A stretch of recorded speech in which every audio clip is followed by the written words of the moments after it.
With gold consistently now trading at near all-time highs, it's kind of hard to imagine that anyone would think that the metal was overvalued. But there's one report that is stating just that. We'll find out if it's a very strong case or not in this video as we explore.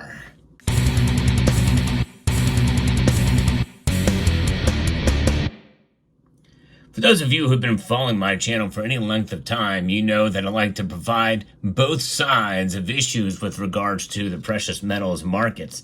I think it's good to be contrarian in a way because we do not want to just follow along with confirmation bias or cling to theories that may or may not pan out. Of course, there's a lot of things going on in the world today that affect and move the price of gold, especially. But there's a lot of real things that are driving the price based off of geopolitical events and other things. And so that is why I'm reaching this report, reaching a level of skepticism with this report, as well as trying to keep an open mind to it. There's an organization called RBC Capital Markets, as reported here by investing.com, that says that gold is overvalued. You know, as we see the prices do move back and forth, we may see a percent or two move in one direction or another for a few days here and there, but gold has held its own, comfortably trading above $2,300 an ounce for quite a long time. We did see it dip back into the high 22s for a while, but nonetheless, we are seeing gold trading near at all-time highs. And because those all-time highs were not that long ago, it's well above $2,000. And I think anything above $2,000 is actually really good for gold, as being consistent in the price direction move in this market that we find ourselves in. So what are RBC Capital Markets saying? Their analysts there said that they maintain a cautious stance on gold, considering it overvalued after reaching record highs just in the last month or so. We think that gold is overvalued from the perspective of a number of key macro drivers, and that there are some unrealized vulnerabilities to the pillars of gold's rally, according to what they said in a note. While we are cautious, it's more because we do not think gold should be at such high levels just yet, they added. Well, I guess that's what it means to be cautious, right? RBC notes that while May and June saw more stable trends for gold-backed exchange-traded products, it remains unconvinced that investors are fully committed. Investors have sold gold holdings during the price rally, and a sustained return to buying has not yet been observed. But you know, that's just it. When you look at exchange-traded products and other things out there, they do drive the market, but I think there's much more to that is really keeping gold's price up where it is right now. And I think that is something that at least they're going to talk about here later. But what are the biggest drivers for gold's price? Strong demand from global central banks is where the demand is, what's driving the price. I think that's the crucial driver for gold's recent rally. However, RBC analysts believe that China's recent pause, which I discussed on this channel, in gold purchasing reveals potential vulnerabilities. And you could say that, and I discussed that in that video as well, but I met with some skepticism about that.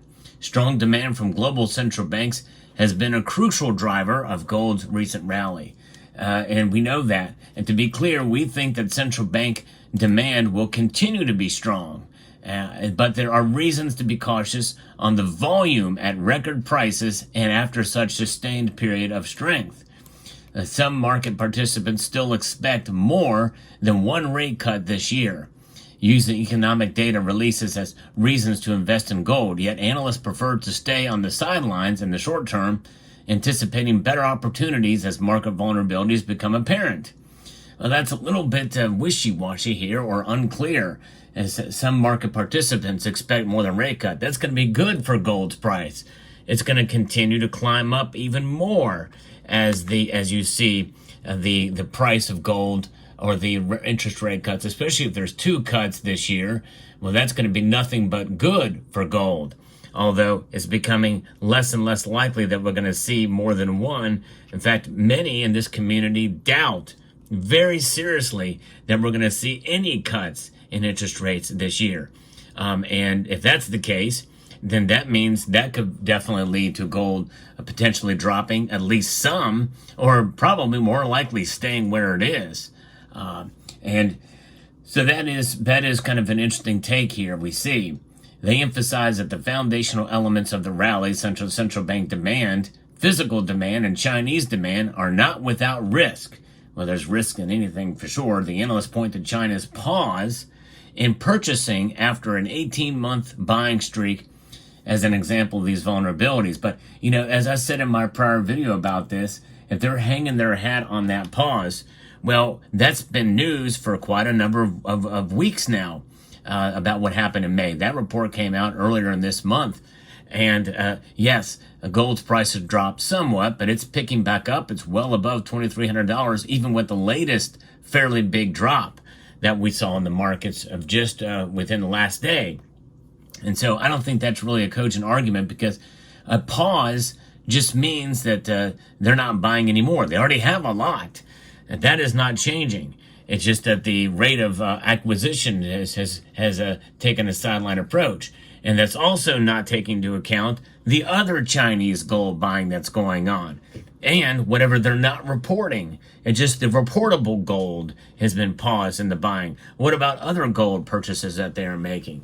Some feel that they're really going on strong, and maybe this is just something, a ploy to kind of get the price to go back down while buying it in another way, in another path, in order to get the price to go back down. I don't know. It's hard to say what China does. It's a very secretive society there, and as well as official reports, we really don't know what to believe. And just like much of what is reported in our media here and from the three-letter agencies here in the United States, many people, including myself, we just don't trust them. We just don't trust them. That's really what it boils down to. And it's a sad state of affairs when you can't have really hard data from which you can have faith in and trust in where it comes. While not bearish on outright central bank demand in 2024, they maintain a cautious outlook given the record prices and substantial purchases to date. The World Gold Council's Central Bank Survey, which is a separate thing other than what RBC says here, they have indicated that while 68% of central banks expect their gold reserves to remain unchanged over the next 12 months, 81% of those participants believe total holdings will increase. In fact, we already know that. We know that other central banks are reporting that they want to get into gold and add some over the course of the next couple of years. So, yes, the prices are high and it's a burden.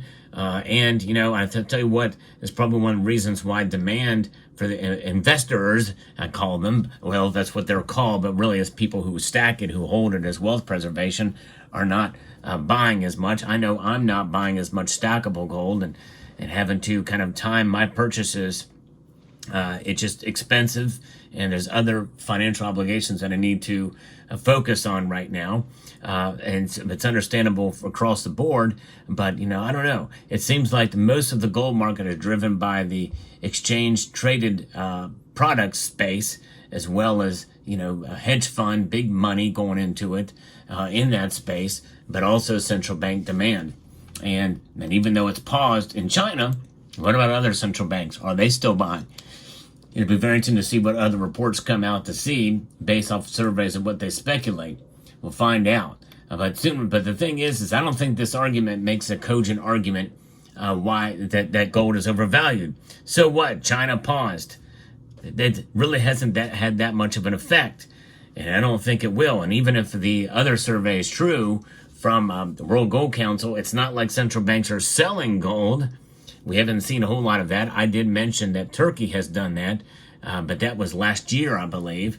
And aside from, other central banks are indeed holding on to gold. Holding is the key word here, and I think that's a message that I want to send to you all. And that is, with the loss of value of the dollar, holding on to your gold is a good idea if you can do it.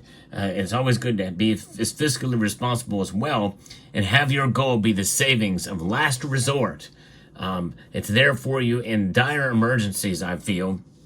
And And so therefore, I think that the more gold you have in your possession, the more likely it's going to at least a very, very small, minute, less likely that the price is going to fall. Because if a whole lot of people do sell their gold in our space that buy the physical in bullion form, that could have an impact on the price to the negative. But really, central banks, they buy in such volumes, that's really going to move the needle. So we'll see. And it's really unless a big central bank sells a lot of gold where we're going to see the price really fall. So I don't think it's overvalued at all. Let me know what your thoughts are down in the comment section below. Hope you found this video informative, insightful, and educational.